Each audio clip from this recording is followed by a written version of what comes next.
Ya, Assalamualaikum warahmatullahi wabarakatuh. Waalaikumsalam. Waalaikumsalam warahmatullahi wabarakatuh. Innal hamdalillah nahmaduhu wa nasta'inuhu wa nastaghfiruh wa na'udzu billahi min syururi anfusina wa min sayyiati a'malina. May yahdihillahu fala mudhillalah wa may yudlil fala hadiyalah. Asyhadu an la ilaha illallah wahdahu la syarikalah. Asyhadu anna Muhammadan abduhu wa rasuluhu la nabiyya ba'da. Allahumma shalli ala Muhammad wa ala ali Muhammad. Alhamdulillah, bersyukur kita pada Allah Subhanahu wa taala pada hari ini kita di hari ke-27 ya bulan Ramadan. Alhamdulillah masih kita diberikan oleh Allah Subhanahu wa taala kesehatan. Kemudian kita bersyukur kepada Allah atas segala nikmat yang Allah berikan kepada kita. Kemudian kita gunakan nikmat ini untuk ketaatan kepada Allah karena nikmat ini akan ditanya nanti di akhirat nanti. Ya, Allah mengatakan bahwasannya nanti ya sesungguhnya kalian akan ditanya tentang kenikmatan ya. Nah, salah satu nikmat yang terbesar yang Allah berikan kepada kita itu ya adalah nikmat kesehatan. Ya, jadi Allah Subhanahu wa taala melalui Rasulnya Muhammad SAW, Rasulullah mengatakan bahwasanya nikmatani maghbunun fihi ma katsirun minan nas as-sihhatu wal faragh. Ada dua nikmat yang manusia banyak sekali lalai dengan dua nikmat tersebut, yaitu nikmat sehat yang pertama dan kedua adalah nikmat waktu luang. Jadi sehat itu baru akan terasa apabila seseorang sudah sakit. Jarang orang yang sehat merasa sehat itu nikmat. Tapi kalau sudah Allah cabut nikmatnya karena dia tidak bersyukur dengan kesehatan yang Allah berikan, maka baru dia sadar ya bahwa nikmat kita sehat ini adalah nikmat salah satu nikmat yang sangat besar yang kita rasakan. Kita bisa menghirup udara dengan lega ya. Bayangkan kalau seorang yang sesak nafas, misalkan yang kena asma atau kena PPOK ya, kena COVID, ya dia bernafasnya susah ya. Atau orang-orang yang kena anemia, dia nafasnya juga berat gitu ya. Nah ini. Nah, hari ini kita akan membahas mengenai bagaimana oksigen itu ditransport, di di di apa namanya? Diangkut di dalam tubuh kita ya. Oksigen ini berasal dari lingkungan kita ya. Allah memberikan kadar oksigen di dalam udara kita ini 21% dari kadar udara ini adalah oksigen. Nah, di mana dari oksigen tersebut ya kita akan mengambilnya melalui saluran nafas kita ya, yaitu di paru-paru ya, ini di paru-paru. Nah, kemudian di paru-paru ini akan terjadi pertukaran antara oksigen dengan karbon dioksida. Ya, oksigen itu akan diikat oleh hemoglobin yang terdapat di dalam sel darah merah kita. Ya, nah, kemudian oksigen ini akan disebarkan oleh hemoglobin ke seluruh organ yang memerlukan oksigen.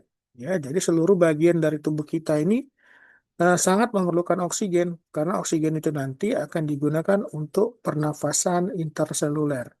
Jadi sel yang bernafas itu membutuhkan oksigen agar dia bisa memproduksi ATP yang cukup untuk kehidupannya.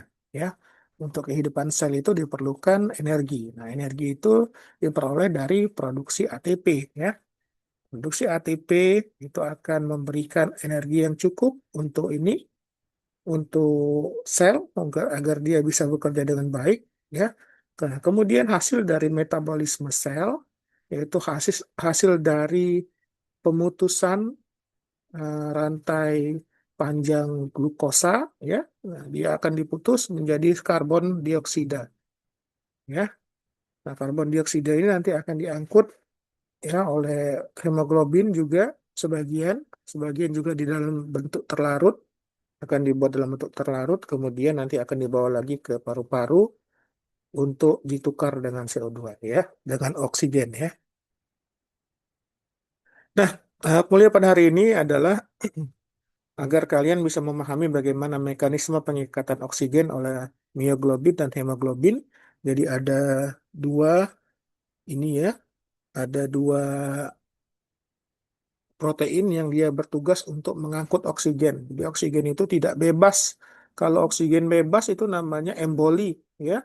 Udara bebas itu namanya emboli. Nah, itu berbahaya. Jadi oksigen itu selama dia diedarkan di dalam tubuh kita, dia akan diikat oleh protein-protein, ya. Yaitu pada sel darah merah namanya hemoglobin.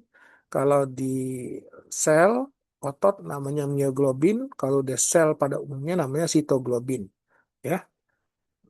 Jadi kalian akan dijelaskan mengenai mekanisme ini. Kemudian yang kedua, kita akan menjelaskan perbedaan konformasi antara deoksihemoglobin dan oksihemoglobin, yaitu hemoglobin yang mengikat oksigen dan hemoglobin yang mengikat CO2.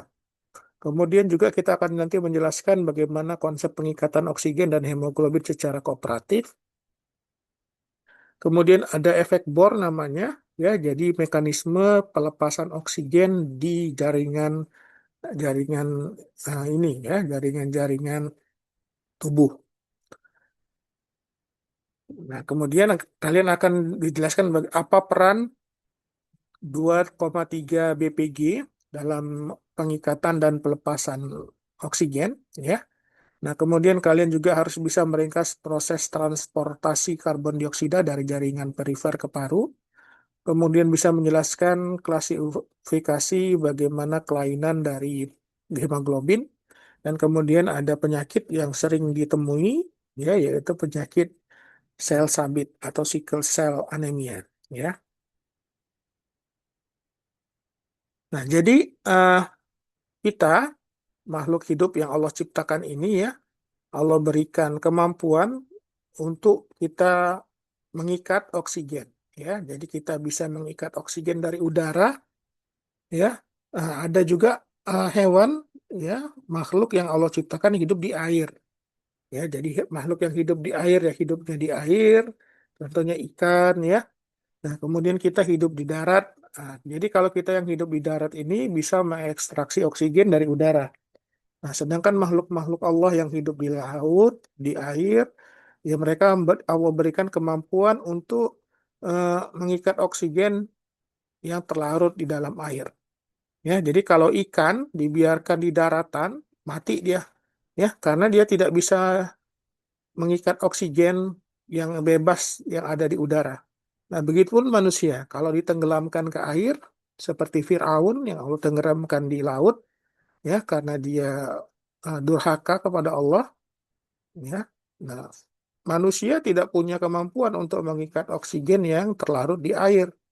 Nah, jadi ya kita tidak bisa bernafas, ya, akhirnya meninggal. Orang yang tenggelam itu dia cuma bertahan berapa menit, ya, 8 menit paling lama, nah itu akan eh, meninggal karena tidak bisa mengekstraksi oksigen di dalam air, ya. Nah, oksigen ini dibutuhkan untuk mengefisiensikan pembakaran, ya, terutama pembakaran dari bahan bakar metabolisme yaitu glukosa, ya. Glukosa dengan ditambahkan satu molekul oksigen, maka dia akan eh, efektif, ya. Jadi satu molekul glukosa yang ditambahkan dengan oksigen, ya, dia akan menghasilkan ATP atau energi sebanyak 36 molekul ATP, ya. 36 molekul ATP. Nah, sedangkan tanpa adanya oksigen, ya, glukosa itu hanya bisa menghasilkan satu molekul glukosa hanya bisa menghasilkan 2 ATP saja, ya.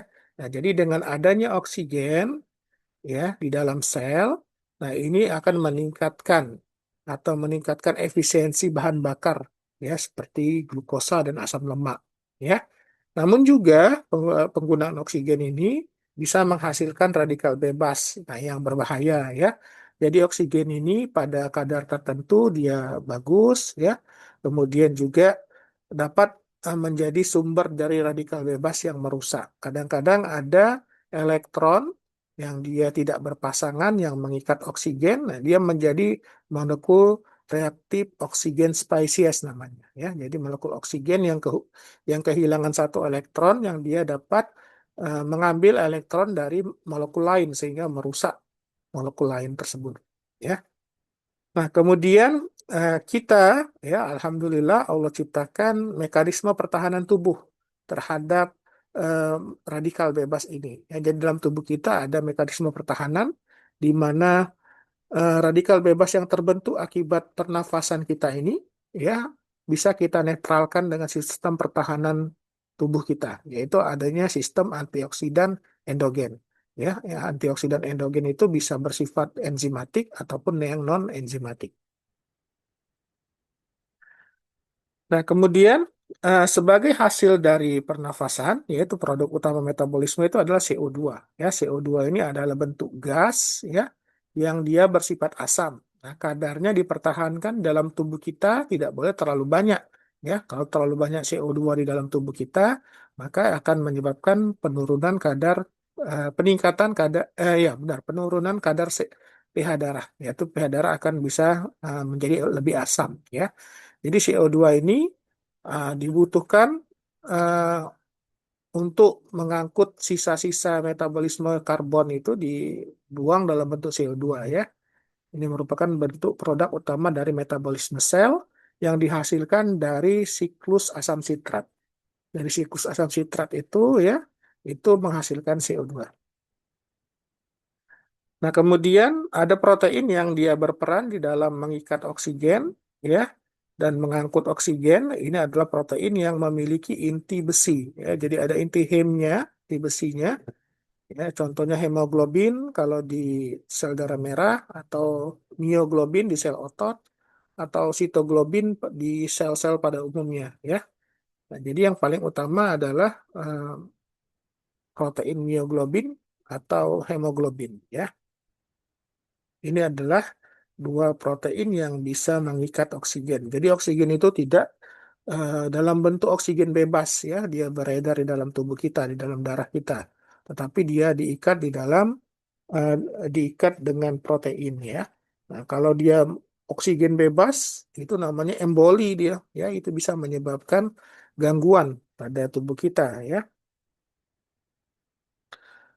Nah, ini bagaimana ini ya sistem pernafasan kita. Jadi sistem pernafasan itu ada sistem pernafasan secara organ, yaitu yang sistem pernafasannya secara organ ini berlangsung dari saluran nafas ya, dari hidung, kemudian ke tenggorokan, ya, kemudian ke trakea, ke bronkus, kemudian bronkiolus, kemudian sampai ke alveolus di paru-paru, ya.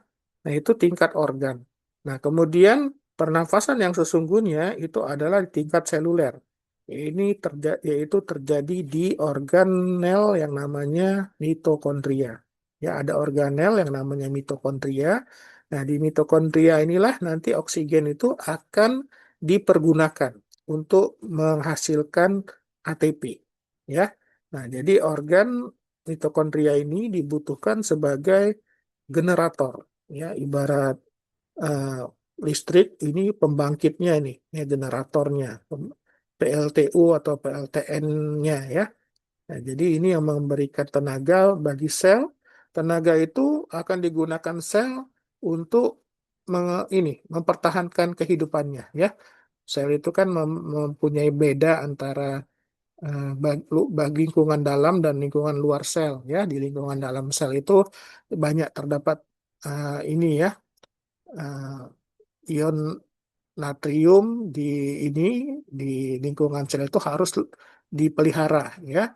Natrium, kalium ya, itu harus dikeluarkan ke ke ekstraseluler, jangan sampai terlalu banyak ya. Kemudian ion klorin dimasukkan, nah, seperti itu. Jadi ada pompa natrium yang dia memelihara ini keutuhan sel ya. Apabila pompa tersebut terganggu, nah, itu bisa menyebabkan selnya itu menjadi membengkak dan dia akan pecah ya. Nah, tenaga-tenaga tersebut dihasilkan dari pembakaran glukosa ya untuk menghasilkan ATP. Nah, oksigen ini dibutuhkan di mitokondria ini ya, dibutuhkan sebagai penerima elektron terakhir pada rantai transport elektron ya, pada fosforilasi oksidatif namanya. Nah, itu oksigen digunakan sebagai penerima elektron terakhir. Sehingga apabila oksigen itu sudah menerima elektron, dia akan teroksidasi. Ya, dia harus mengikat dua proton, ya, dia akan mengikat dua molekul hidrogen dan dia akan menjadi air H2O. Ya. Nah, bagaimana proses perjalanan oksigen itu dari paru-paru ke seluruh sel tubuh kita ya, sampai ke mitokondria. Nah, jadi dari paru-paru ya, oksigen itu akan diikat oleh hemoglobin. Ya, hemoglobin ini adalah bentuk protein tetramer, ada empat bagian ya dia ya. Dia memiliki inti besi yang dia bisa mengikat oksigen. Nah, kemudian akan dibawa oleh hemoglobin ini oksigen ke seluruh sel yang membutuhkan. Ya, nah, pada jaringan perifer di mana di situ kadar CO2 meningkat, ya. Nah, kemudian keasaman lingkungannya juga meningkat, ya, itu akan menyebabkan hemoglobin itu berubah konformasi, kemudian dia akan melepas oksigen dan oksigen itu akan ditangkap oleh mioglobin, ya. Nah, mioglobin inilah yang dia akan menyimpan cadangan oksigen, ya. Nah, oksigen ini dibutuhkan ya terutama untuk pembentukan ATP, ya. Jadi oksigen ini secara sedikit demi sedikit dia akan dilepaskan, ya, di mitokondria untuk proses fosforilasi oksidatif. Nah, hasil dari proses metabolisme glukosa terutama ya, sebagai bahan bakar dia akan menghasilkan CO2. Dan CO2 ini sebagian besar akan diubah menjadi bikarbonat ya, kemudian juga menjadi ini apa? eh, asam bikarbonat ya. Nah, sebagian dia tetap dalam bentuk gas CO2 yang akan diikat oleh hemoglobin untuk diantarkan kembali ke alveolus paru untuk ditukar dengan oksigen ya. Nah, oksigen ini adalah atom ya yang dia mempunyai nomor atomnya 8 ya. Nah, tetapi dia di dalam bentuk bebas itu dia membentuk ikatan kovalen ya. Sehingga dia eh, rumus senyawanya adalah O2. Unsurnya O ya, tapi senyawanya adalah O2. Nah, oksigen ini terdapat di udara kita secara bebas yaitu 21% ya. Udara kita mengandung oksigen. Kemudian oksigen ini dihasilkan juga oleh tumbuhan tanam-tanaman hijau ya. Tumbuhan itu dia bisa mengubah karbon dioksida menjadi oksigen ya. Nah, oksigen ini di dalam tekanan darah arteri kita pada suhu 37 derajat Celcius, pH 7,4, tekanan oksigen itu sebesar 100 milimeter air raksa. Ya. Nah, sedangkan kadar oksigen yang terlarut itu adalah 0,13 milimol. Ya. Nah, jadi ini tidak cukup. Ya. Jadi kalau misalkan eh, tanpa ada hemoglobin, ya, oksigen itu tidak bisa larut di dalam ini, di dalam darah kita. Ya, tanpa ada hemoglobin, kalau tidak ada sel darah merah, ya, oksigen itu tidak bisa larut dengan sendirinya karena tidak ada media pengangkutnya. Ya, nah jadi dia membutuhkan eh, zat yang bisa mengikat dan mengangkut oksigen di dalam darah. Nah, itu yang namanya hemoglobin. Ya, nah bagaimana hemoglobin itu dia mengikat? Ya, mengikat oksigen. Jadi hemoglobin itu dia adalah protein yang mempunyai empat bentuk ini ya, ada empat bagian yang disebut dengan tetramer. Nah, di bagian masing-masing bagian itu dia mempunyai tempat pengikatan oksigen, ya, yang mempunyai inti besi, ya, inti Hem. Nah, inti besi inilah yang dia merupakan tempat pengikatan oksigen, ya. Jadi satu molekul hemoglobin ini, ya, dia bisa mengikat 4 molekul oksigen, ya. Tapi di dalam satu sel darah merah itu banyak sekali hemoglobinnya, ya. Nah, tetapi satu molekul hemoglobin itu bisa mengikat 4 molekul oksigen, ya. Nah, di dalam darah arteri kadar hemoglobin itu sekitar 150 gram per liter atau 15 miligram per desiliter, ya. Itu normalnya. Nah, pada orang-orang yang mengalami penurunan kadar hemoglobin, misalkan terjadi pada anemia, ya, kadar hemoglobinnya tinggal 100 gram per liter atau dijadikan desiliter itu eh, 10 miligram per desiliter. Nah, itu adalah kadar hemoglobin yang tidak mencukupi untuk kebutuhan pengangkutan oksigennya disebut dengan anemia. Kalau dia kadar hemoglobinnya kurang dari kadar normal. Ya, normalnya laki-laki itu 14 sampai 18 miligram per desiliter, sedangkan perempuan 12 sampai 15 ya miligram per desiliter. Di bawah kadar normal dia akan mengalami keadaan yang namanya anemia, dan anemia itu baru terlihat biasanya dia kelihatan pucat, kemudian lemas itu di bawah 10 miligram per desiliter kadar hemoglobinnya. Kalau di atas 10, kadang-kadang masih tidak terlihat gejala klinisnya, ya. Nah, kemudian saturasi oksigen normal itu adalah 96 sampai 100%, ya. Nah, kontribusi oksigen yang mengikat protein itu sekitar 8,7 milimol per liter, itu 67 kali lebih besar dibandingkan O2 yang terlalu secara fisik, ya. Jadi dengan adanya hemoglobin ini, ya, dia bisa mengikat 67 kali lebih besar oksigen dibandingkan tidak ada hemoglobinnya, ya. Nah, ini adalah perbedaan antara molekul hemoglobin dengan mioglobin. Kalau hemoglobin ini terdapat di sel darah merah atau eritrosit, dia mempunyai 4 subunit, ya, ada subunit eh, alfa dan beta, ya. Nah, sedangkan protein yang dia menyimpan oksigen di dalam otot dan di dalam sel atau disebut dengan mioglobin, dia terdiri dari satu subunit saja, ya, dan satu grup hemnya. Kalau hemoglobin ini, ya, kalian lihat ini ada 4 subunit, jadi ada dua rantai alfa dan dua rantai beta. Rantai alfa itu terdiri dari 141 eh, asam amino, sedangkan rantai beta 146 asam amino. Ya, nah dia karena dia berbeda bentuk, ya, dan berbeda ini fungsi, maka dia berbeda juga fungsinya, ya. Kalau hemoglobin tadi dia untuk delivery saja, yaitu pengangkut, ya, ibarat kapal kargo, ya. Sedangkan O2 itu storage-nya, ya. Sekarang lagi hangat ada penutupan Selat Hormuz, ya, di Iran. Nah, hemoglobin ini kapal tankernya nih yang mengangkut minyak. Sedangkan mioglobin itu adalah depo minyak di Indonesia, ya. Jadi kita punya cadangan minyak cukup sampai 21 hari. Nah, kalau misalkan 21 hari tidak datang kargonya, ya, nah kita kehabisan BBM nih 21 hari lagi, ya. Nah, seperti itu juga hemoglobin dengan mioglobin.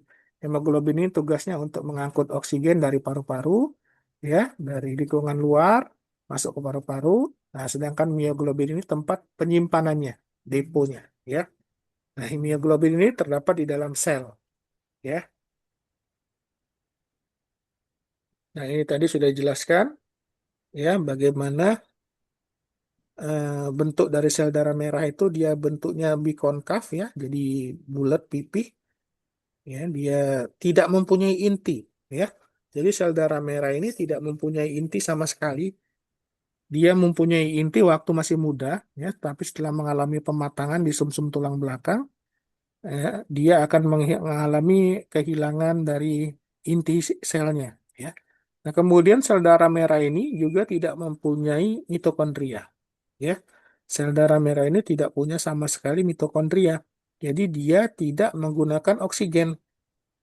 Jadi fungsi sel darah merah ini hanya mengangkut oksigen saja, tapi dia sendiri tidak mengkonsumsi oksigen. Ya, jadi benar-benar amanah ini sel darah merah ini, ya.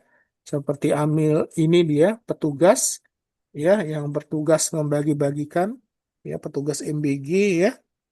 Dia cuma membagikan saja, dia tidak memakan MBG-nya.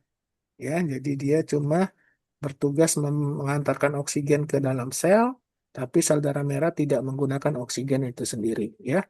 Sel darah merah memenuhi kebutuhan energinya dari mana? ya dari eh, glikolisis anaerob. Jadi di dalam sel darah merah hanya terjadi glikolisis anaerob, tidak terjadi glikolisis aerob, ya, tidak terjadi fosforilasi oksidatif karena dia tidak memiliki mitokondria.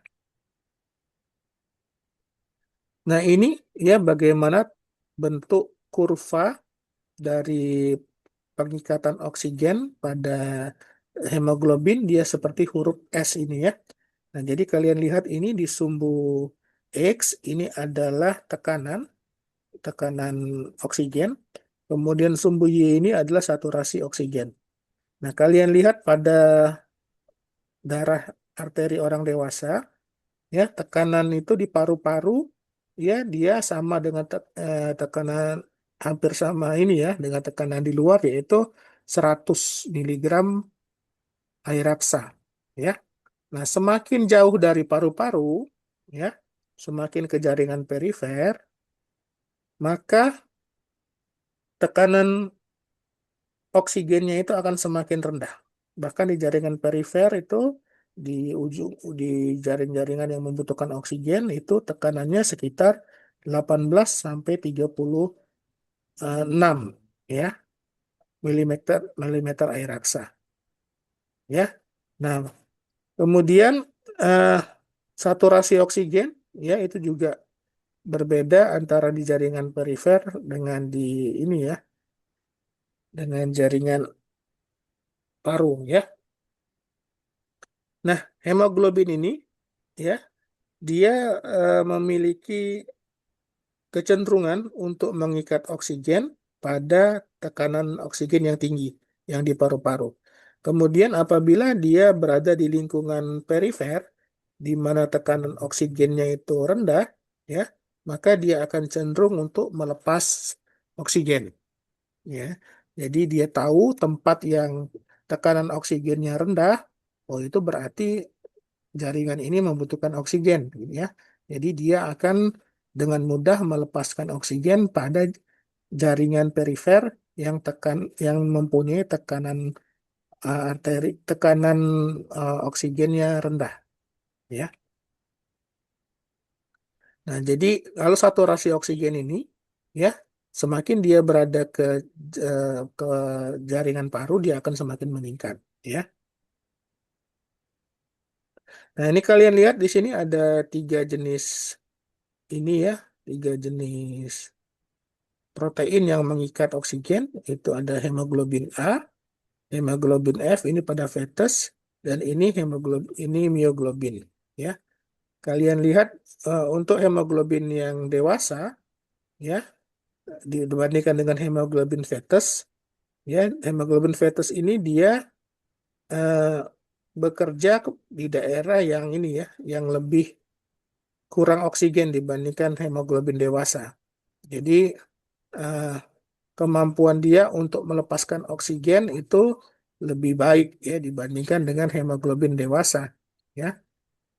Jadi pada fetus itu dia selama masih dalam kandungan, janin itu akan bernafas ya dari oksigen yang dihirup oleh ibunya, ya.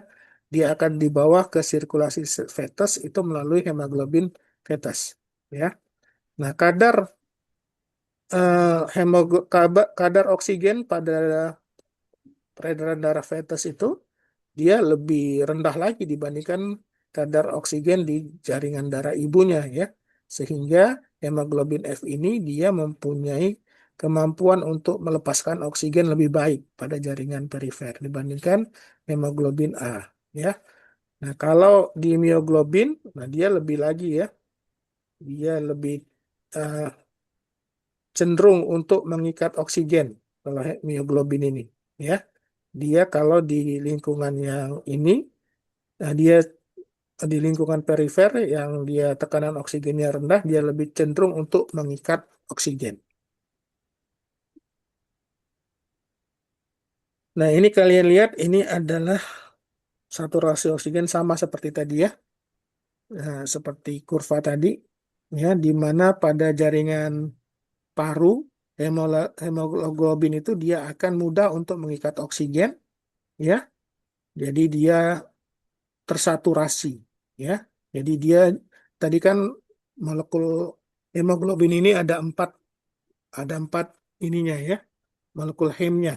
Nah, pada jaringan paru ya, dia akan terisi semua empat-empatnya. Dia tersaturasi jenuh dia dengan oksigen ya, diikatnya semua oksigen.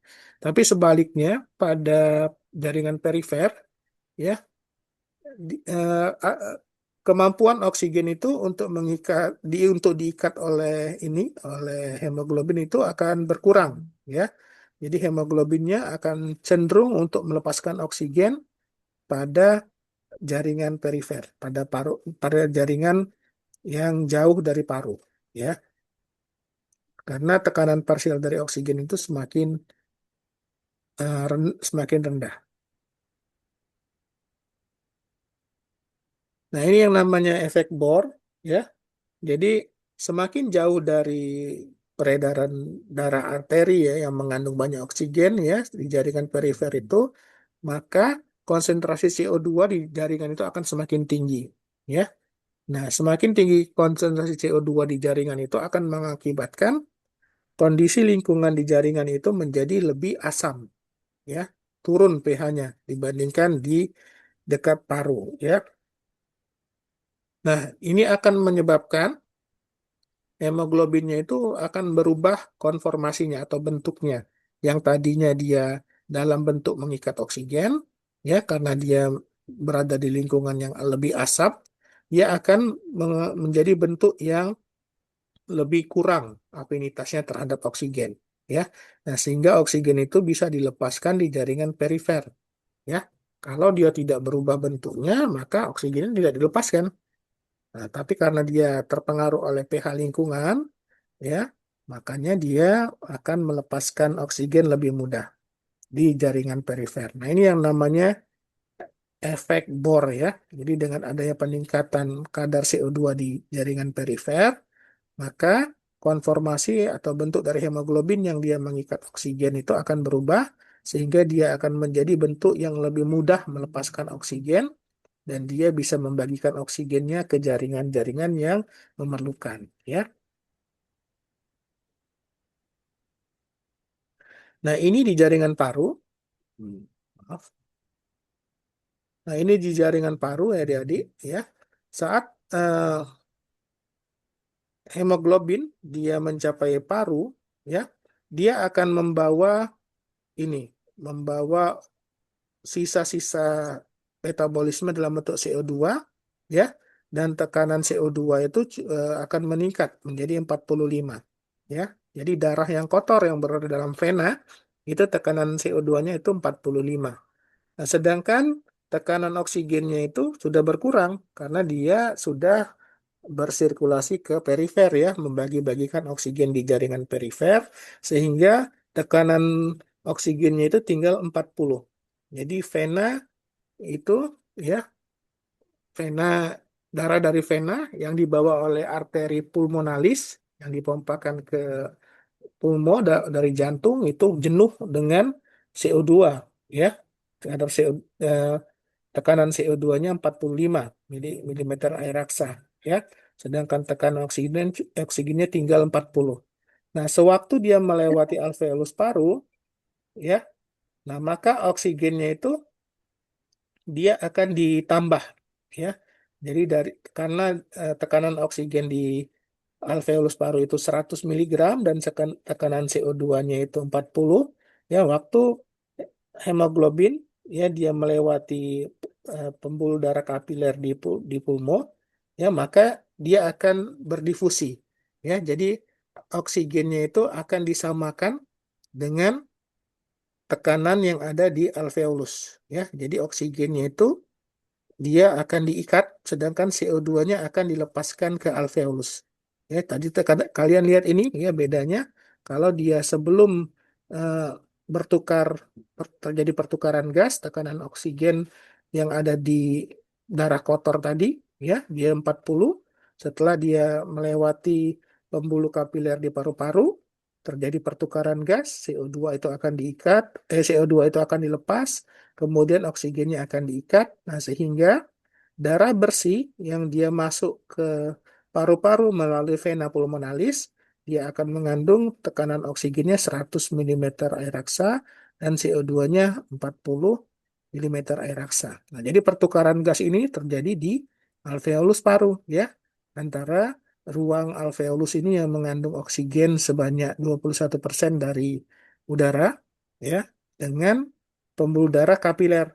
Ya, terjadi pertukaran CO2-nya akan dilepas, kemudian oksigennya akan diikat. Nah, sehingga vena pulmo, vena pulmonalis yang dia pembuluh darah yang dia balik dari paru itu akan mengandung oksigen di dalam jumlah yang cukup ya, yaitu 100 milimeter air raksa dan tekanan CO2 itu 40 milimeter air raksa. Nah, ini adalah bagaimana kurva dari ini ya, lingkungan ya, ya pengaruh lingkungan. Kadang-kadang kurvanya itu bisa bergeser ke kiri atau bergeser ke kanan ya. Nah, pada organisme-organisme yang dia tinggal di pegunungan tinggi atau di bawah tanah ya. Nah, dia akan memiliki kurva yang seperti ini, yang di sebelah kiri ini ya. Nah, dia akan mengalami pergeseran ke kiri di mana hemoglobinnya itu dia akan mengalami peningkatan afinitas ya terhadap oksigen. Ya, kemudian dia akan juga meningkatkan eh, loading dari ini ya oksigen di paru-paru dengan kondisi tekanan oksigen yang rendah. Ya, nah jadi pada saat normal kita di ketinggian yang normal ini ya tidak terlalu tinggi ya tidak di atas pegunungan misalkan pegunungan yang tinggi ya dataran tinggi itu tekanan ini oksigennya itu 100 milimeter air raksa. Nah, tetapi pada ketinggian ya misalkan di pesawat itu ya di luarnya itu tekanan oksigennya sangat tipis dia tidak 100 ya itu bisa cuma 50 40 gitu ya. Nah, itu karena ketinggian tekanan oksigennya berkurang. Nah, organisme-organisme yang dia hidup pada ketinggian atau di bawah tanah yang dia kadar oksigennya kurang, ya dia mempunyai kemampuan untuk mengikat oksigen lebih tinggi dibandingkan dengan yang biasa, ya. Tetapi juga untuk yang dia misalkan organisme yang metabolismenya sangat tinggi, ya, seperti apa namanya hewan-hewan ya, serangga yang kecil, ya, yang sangat aktif seperti lebah, ya.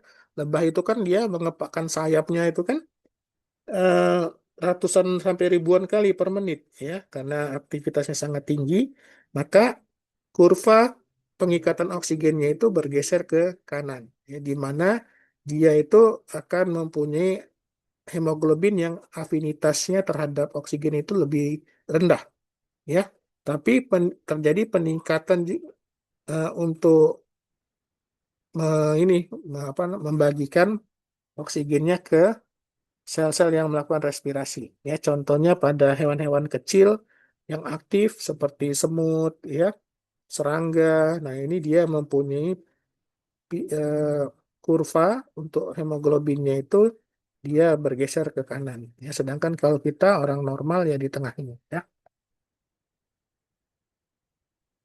Nah, ini bagaimana oksigen itu diikat oleh hemoglobin. Nah, jadi setiap molekul hemoglobin itu dia mengandung 4 inti besi atau heme ya. Nah, setiap heme ini bisa mengikat satu molekul oksigen. Jadi apabila dia tersaturasi ya namanya, dia artinya dia mengikat setiap heme-nya itu dalam molekul hemoglobin itu mengikat satu molekul oksigen. Jadi terisi kalau dia terisi 4 itu artinya 100% ya. Kalau dia cuma terisi 3 itu 75% gitu ya. Kalau terisi 2 itu 50%. Nah ini, jadi eh, inti besi di hemoglobin inilah yang dia akan mengikat oksigen. Nah, kemudian eh, ini adalah namanya oksihemoglobin ya. Jadi oksihemoglobin itu adalah eh, hemoglobin yang dia mengikat penuh jenuh dengan oksigen ya. Jadi empat-empat eh, besinya ini, empat-empat himnya ini pada hemoglobin itu dia mengikat molekul oksigen. Maka dia disebut dengan oksihemoglobin ya. Nah, kalau dia kekurangan ya, dia melepas oksigen namanya deoksihemoglobin ya. Itu aja ya namanya oksihemoglobin kalau dia mengikat penuh, kalau dia kekurangan namanya deoksihemoglobin. Nah, ini tadi pada ketinggian yang lebih tinggi daripada dataran ini ya, namanya dataran tinggi, ini mempunyai tekanan oksigen yang lebih rendah dibandingkan permukaan laut ya. Ya, kita permukaan laut itu ya tadi biasanya 100 milimeter air raksa untuk tekanan oksigennya. Nah, semakin naik ketinggian, maka dia akan mengalami penurunan tekanan oksigen ya. Jadi sampai ketinggian 4.000 meter itu masih 100 ya tekanan oksigennya, tapi apabila naik lagi seperti di puncak gunung Kilimanjaro ya 5.895 mdpl atau paling tinggi di Everest ya ini ya. Itu cuma bisa ini cuma 50 milimeter air raksa tekanan oksigennya ya. Nah, jadi apabila seseorang tanpa persiapan, tanpa latihan, dia tiba-tiba naik gunung ya, maka hemoglobinnya tidak mampu beradaptasi. Ya, dia tidak mampu mengikat oksigen dalam eh, tekanan oksigen yang lebih rendah. Ini namanya akut mountain sickness ya. Nah, jadi kalau kalian mau naik gunung, ya, mau pindah ke dataran yang tinggi harus latihan dulu, ya. Nah, harus ini dulu apa namanya? Adaptasi dulu, jangan tiba-tiba naik ke dataran tinggi, ya. Nah, ini terjadi biasanya akut mountain sickness di mana hemoglobinnya tidak mampu mengikat oksigen dalam tekanan yang lebih rendah, ya. Nah, ini kalau misalkan dia di atas 3.000 ya kadang-kadang orang sudah mengalami sakit kepala gejalanya ya. Di atas 5.000 dia kadang-kadang agak kehilangan orientasi gitu ya. Nah, kemudian yang lebih tinggi lagi itu dapat menyebabkan halusinasi bahkan bisa menyebabkan henti nafas ya, kehilangan ini. Jadi kehilangan kesadaran. Nah, ini bahaya sekali. Makanya kalau orang mau naik gunung itu dia harus latihan dulu ya. Nah, solusinya bagaimana? Kalau dia mengalami mountain sickness ya harus dia turun secepatnya ya agar dia bisa mengikat oksigen dengan baik ya. Tentu dengan penambahan oksigen ya. Nah, kemudian juga digunakan oksigen itu untuk terapi ya, itu pada terapi hiperbarik dari oksigen ya. Nah, terapi hiperbarik oksigen ini dia menggunakan chamber atau ruangan yang dia ditekan oksigennya dengan 100% ya. Jadi kalau di ruangan biasa oksigen itu 21%, nah tetapi kalau dalam chamber ini oksigen semua, oksigennya 100% dengan tekanan 2 sampai 3 atm ya. Nah, ini akan menyebabkan oksigennya itu akan lebih cepat untuk diikat oleh hemoglobin dan dia juga akan lebih cepat untuk dibagi-bagikan ke seluruh jaringan perifer ya. Nah, ini digunakan untuk pengobatan juga ya.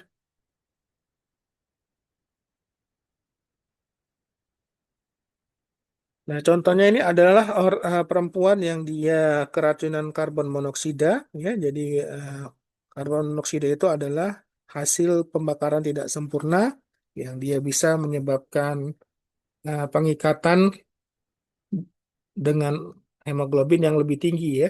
Jadi antara CO2 dengan oksigen, karbon monoksida ini lebih kuat ikatannya dengan hemoglobin dibandingkan dengan oksigen ya, hemoglobin dengan oksigen. Jadi apabila terdapat CO2 dalam udara ya, CO2 ini akan menempati posisi oksigen dan ini akan menyebabkan oksigen itu tidak bisa diikat oleh hemoglobin ya, akan menyebabkan hipoksia atau kekurangan oksigen di dalam jaringan. Nah, pengobatannya itu adalah dengan tadi dengan terapi oksigen hiperbarik ini ya.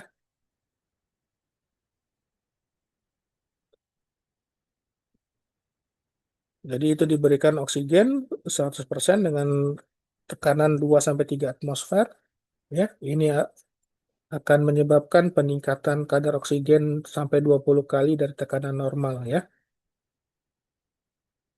Ini akan menyebabkan eh, ikatan antara hemoglobin dengan karbon monoksida itu akan dipaksa lepas ya karena jumlah oksigennya ditingkatkan ya.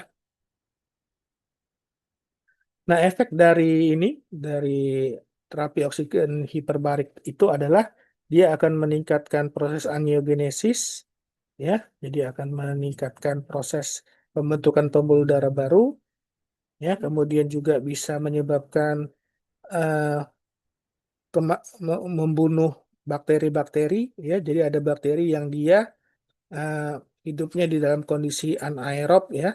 Jadi oksigen itu akan menjadi racun bagi bakteri, jadi membunuh bakteri-bakteri anaerob ya sehingga infeksi agar bisa diatasi ya.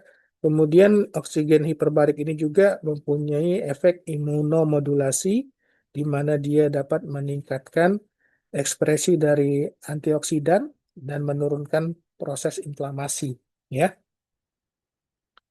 Nah, indikasi dari terapi hiperbarik ini adalah untuk penyembuhan luka ya. Jadi kalau ada luka-luka yang lambat sembuh ya, luka bakar, kemudian ada skin graft ya atau kaki diabetes. Nah, ini bisa digunakan terapi oksigen hiperbarik. Kemudian untuk infeksi ya, pengobatan tadi karena oksigen tinggi itu bisa membunuh bakteri-bakteri yang anaerob ya. Kemudian untuk membunuh sel kanker ya, untuk mengobati penyakit-penyakit inflamasi seperti penyakit autoimun ya, kemudian penyakit diabetes, mellitus tipe 1 dan lain-lain ya.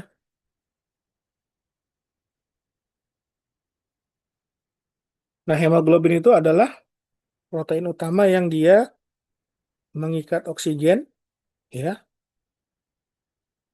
Nah, ini molekulnya tadi ya. Jadi ada 4 molekul besi di sini. Dan dia akan mengikat oksigen di 4 molekul besi ini ya. Satu molekul hemoglobin bisa mengikat 4 molekul oksigen.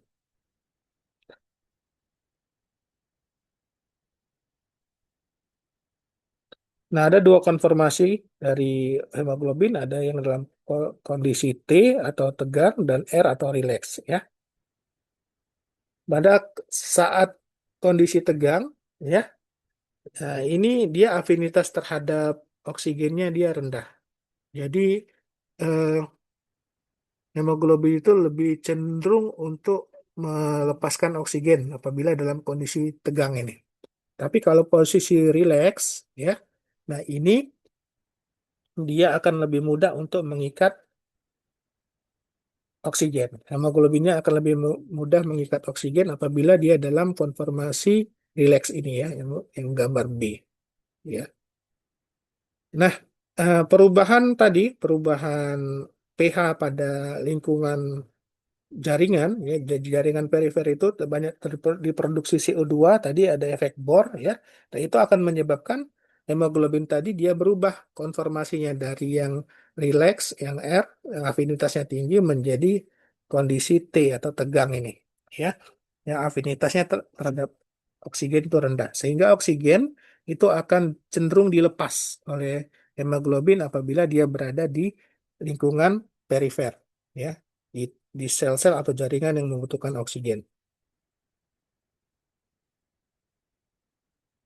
Nah, kemudian selain dari pengaruh dari CO2, ya, ada beberapa zat kimia lain seperti eh, ion hidrogen, ya, ion hidrogen atau asam, ya. Kemudian ada molekul 23 bifosfogliserat atau BPG, ya. Nah, BPG ini dia juga berperan dalam merubah konformasi oksigen tadi, yaitu hemoglobin tadi, ya, dari kondisi R menjadi T atau sebaliknya, ya. Nah, ini adalah kurva di mana kalian lihat di sini ya. Ini hemoglobin, ya. Nah, pada eh, jaringan perifer di mana tekanan oksigennya itu rendah, ya, dia akan ini berubah, ya, dari rigid menjadi tegang, ya, sehingga oksigennya itu akan lebih mudah untuk dilepaskan daripada eh, diikat, ya. Nah, jadi pada kondisi rileks dia akan lebih cenderung untuk mengikat oksigen, ya. Nah, jadi kondisi jaringan perifer dengan tekanan oksigen yang rendah, ya. Kemudian juga ada peningkatan ion hidrogen, peningkatan CO2 dan peningkatan kadar 23 BPG ini, ya, ini akan mengubah struktur hemoglobin yang tadinya rileks menjadi tegang, ya, sehingga dia akan lebih mudah melepas oksigen di jaringan perifer. Nah, sedangkan apabila di jaringan paru, ya, hemoglobin tadi dia akan kembali menjadi bentuk rileks yang dia mengikat oksigen dengan kuat, ya, sehingga terjadi pengikatan oksigen di paru-paru, ya, tadi ya kita lihat di alveolus dari darah kotor tadi yang hanya mengandung 40 milimeter air raksa, tekanannya 40 menjadi kembali 100, ya, dengan dia berubah kembali bentuk hemoglobinnya dari tegang menjadi rileks. Nah, kemudian variasi hemoglobin itu dia hemoglobin itu ditemukan pada dewasa itu hampir seluruhnya adalah hemoglobin A. Kemudian hemoglobin A2 juga ada 22 sampai 3%, ya. Kemudian hemoglobin A2 ini bisa meningkat pada thalassemia beta, ya. Nah, pada penyakit thalassemia ini terjadi mutasi, ya, pada gen yang dia mengkode rantai beta dari hemoglobin, ya, sehingga eh, hemoglobinnya menjadi lebih tidak stabil dibandingkan hemoglobin normal. Umur umur hemoglobinnya lebih pendek, ya. Nah, ini pada thalassemia beta, hemoglobin A2 ini meningkat. Nah, ini apabila kita lakukan elektroforesis, nah itu ada bermacam-macam hemoglobin, ya. Ada hemoglobin A1C, HbA1c ini. Nah, kemudian hemoglobin F, hemoglobin A, hemoglobin A2, hemoglobin Philadelphia, S dan C, ya. Nah, hemoglobin A1C, nah ini adalah hemoglobin yang bisa terglikosilasi. Jadi kemarin sudah kita ini ya kuliah pada awal, ya, pembukuan pertama tentang glikokonjugat, ya. Nah, pada orang yang mengalami diabetes mellitus, hemoglobin A1C-nya ini akan mengalami glikosilasi atau diikat oleh gula, ya. Nah, normalnya ini di bawah 6,5%, ya. Tapi bila di atas 6,5% itu menandakan terjadinya hiperglikemia jangka panjang. Ya, jadi kalau dia di atas 6,5% itu tandanya dia sudah menderita diabetes. Orang yang mengalami peningkatan kadar hemoglobin A1C-nya lebih dari 60, jumlahnya lebih dari 6,5%, itu dia mengalami diabetes. Nah, ini adalah penyakit sickle cell anemia. Ya, pada penyakit sickle cell anemia ini dia eh, hemoglobinnya ada gen yang bermutasi, yaitu eh, gennya dia mengalami mutasi sehingga dia menghasilkan hemoglobin yang tidak stabil, ya. Nah, jadi hemoglobin yang tidak stabil ini dia akan menyebabkan perubahan bentuk dari sel darah merahnya. Kalau sel darah merah normal, dia bentuknya seperti cakram, ya, piringan, ya. Dia elastis dan mudah menyesuaikan bentuk. Jadi dia itu eh, di kapiler-kapiler yang kecil dia tetap bisa keluar masuk, ya, karena sifatnya elastis, kemudian bentuknya baik. Nah, pada sickle cell anemia, ya, sel darah merahnya ini dia berbentuk seperti bulan sabit, ya, sehingga ini bisa saling menumpuk, ya, ini saling mengunci, ya, sehingga terjadi blocking. Jadi penyumbatan dari pembuluh darah yang kecil. Nah, ini, ya. Nah, ini bisa membahayakan karena penyumbatan ini bisa menyebabkan terhentinya aliran darah pada pembuluh darah kecil. Nah, ini bisa menyebabkan kematian dari sel-sel yang membutuhkan nutrisi ya, oksigen dan eh, glukosa ya. Nah, kemudian ini adalah alat untuk mengukur kadar oksigen di dalam tubuh kita ya. Jadi ini menggunakan alat yang namanya pulse oximeter. Jadi ini menggunakan dua macam detektor ya, yaitu detektor infrared ya, dan kemudian ada detektor detektor ini ya, fotodetektor lain ya. Nah, jadi dia ini adalah membandingkan antara jumlah oksigen yang tersaturasi dengan oksihemoglobin ya. Nah, jadi kalau dia lebih tinggi jumlah oksigen apa hemoglobin yang tersaturasi yang mengikat oksigen ya, maka dia normal ya. Normalnya itu antara 96 sampai 100%. Nah, disebut hipoksia apabila di kadar oksigennya 90 sampai 96% sudah disebut hipoksia ya. Di bawah 90 itu adalah hipoksia berat yang dia bisa menyebabkan berbagai macam gangguan.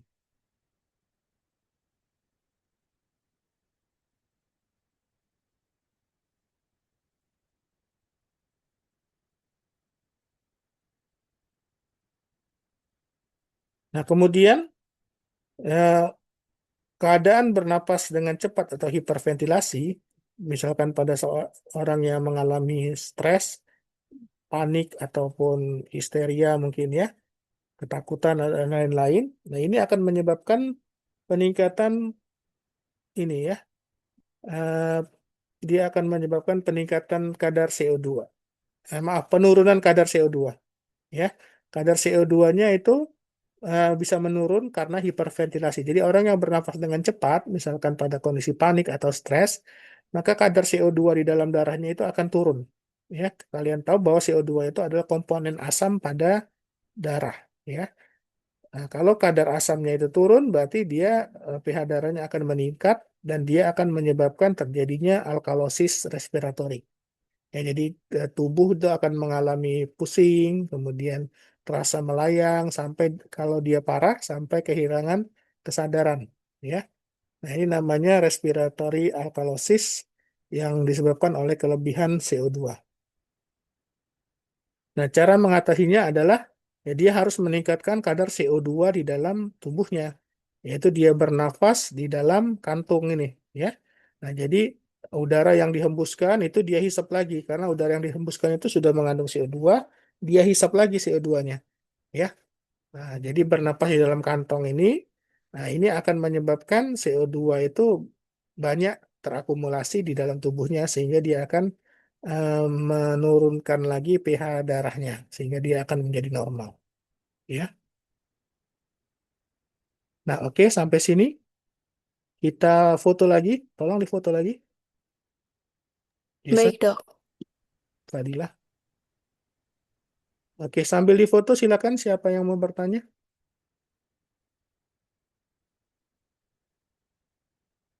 Ada yang mau bertanya? Izin dokter untuk bertanya. Irfan ya? Siapa yang mau bertanya? Ya dokter. Ya, silakan. Saya dokter Jevan. Sebelumnya saya memperkenalkan diri dokter. Nama saya Jevan Togi Manawar Malau dengan NPM 25580110023.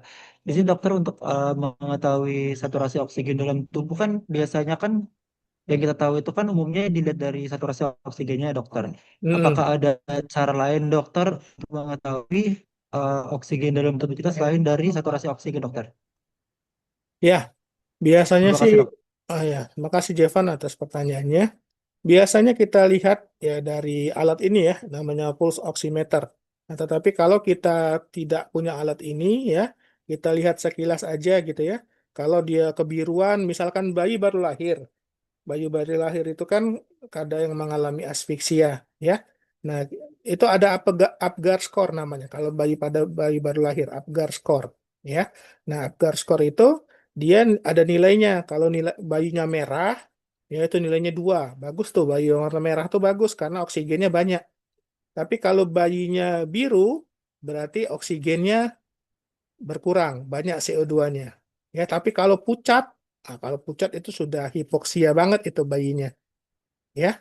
Nah, jadi eh, peningkatan CO2 di dalam tubuh itu akan menyebabkan warna kebiruan yang namanya kita bisa lihat tanda-tandanya ya. Kalau pada anak-anak atau orang yang mengalami penyakit jantung itu ada hipoksia perifer, ada hipoksia sentral ya. Nah, kalau di ujung-ujung kukunya biru gitu ya, bibirnya biru ya. Nah, itu hipoksia perifer. Tapi kalau sampai lidahnya juga biru itu yang sentral. Nah, jadi bisa dari penampakan ininya ya. Kalau orang tenggelam juga ya, itu kalau dia sudah pucat itu berarti sudah hipoksia berat. Ya pernah lihat orang tenggelam ya, dia sampai ada yang masih merah itu berarti masih aman itu. Ya nggak belum banyak dia ininya apa belum lama dia tenggelamnya baru semenit 2 menit kali ya. Nah, tapi kalau udah lebih dari 10 menit, nah itu sudah pucat, oh berarti sudah hipoksia yang berat gitu ya. Nah, jadi ya bisa dilihat dari warna kulit juga ya. Yang normal itu merah ya pada bayi baru lahir merah. Kemudian kalau dia banyak CO2-nya itu mulai membiru, tapi kalau sudah pucat berarti aktivitas dari oksigennya itu sudah berhenti ya. Jadi kadar kadar oksigennya itu sudah sangat turun pada hipoksia. Begitu, Jevan. Baik dokter, terima kasih dokter. Ya, silakan. Ada lagi yang mau bertanya? Saya ingin bertanya dokter. Destin, ya. Ya, perkenalkan dokter, nama saya Destina Samal Mendaul dengan NPM 25180111073. Saya ingin bertanya tentang terapi hiperbarik dokter. Ya. Terapi hiperbarik kan memberikan saturasi oksigen, presentasi oksigen itu 100% kan dokter. Mm-mm. Nah, oksigen ini kan bisa mengakibatkan toksik seperti ROS tadi kan dokter. Mm-mm. Nah, ada ini nggak dokter durasi atau eh, kondisi apa terapi ini paling efektif biar tidak menghasilkan toksik gitu dokter. Ya. Biasanya Itu toksik saja. itu ya benar kata Destin ya, apabila durasinya terlalu lama ya bisa menyebabkan toksik ya, tetapi kalau dia dalam kondisi yang terarah, terukur, kemudian durasinya pas ya, dia akan mendatangkan efek-efek positif. Ini efek positif dari terapi hiperbarik itu dia bisa meningkatkan pembentukan angiogenesis, kemudian memodulasi sistem imun, menekan pernafasan menekan inflamasi, kemudian meningkatkan antioksidan, ya. Tapi kalau terlalu lama juga di dalam hiperbarik ini nggak bagus juga. Jadi ada waktunya, ya. Jadi diatur dosisnya itu. Nggak boleh terlalu lama juga, karena terlalu lama ya bisa menyebabkan keracunan juga oksigennya terlalu banyak, ya. Seperti itu. Baik dokter, terima kasih. Ya. Ada lagi mau bertanya, silakan.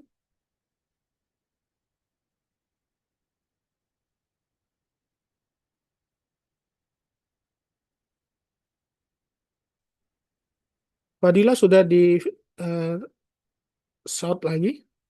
Sudah di, Sudah dokter. oke. Baik, kalau tidak ada, mungkin cukup di sini dulu kuliah kita ya. Jangan kebablasan liburannya ya. Jadi tetap belajar, tetap dibaca materi-materinya karena tahu-tahu nanti sudah masuk dan sudah menjelang ujian ya. Ya. Jangan lupa tugasnya dikerjakan. Sudah dapat kan tugasnya kan? Sudah dokter. Oke, sudah. Kalau sudah, alhamdulillah kita akhiri mungkin sampai di sini dulu. Alhamdulillah, subhanakallahumma bihamdika, asyhadu an la ilaha illa anta, astaghfiruka wa atubu ilaik. Wassalamualaikum warahmatullahi wabarakatuh. Waalaikumsalam warahmatullahi Waalaikumsalam. wabarakatuh. Waalaikumsalam warahmatullahi Terima kasih wabarakatuh. dokter. Terima kasih Oke, dokter. saya Syukron bagikan dokter. nanti ke ini ya, ke Fadilah ininya ya, Pak, slide-nya ya.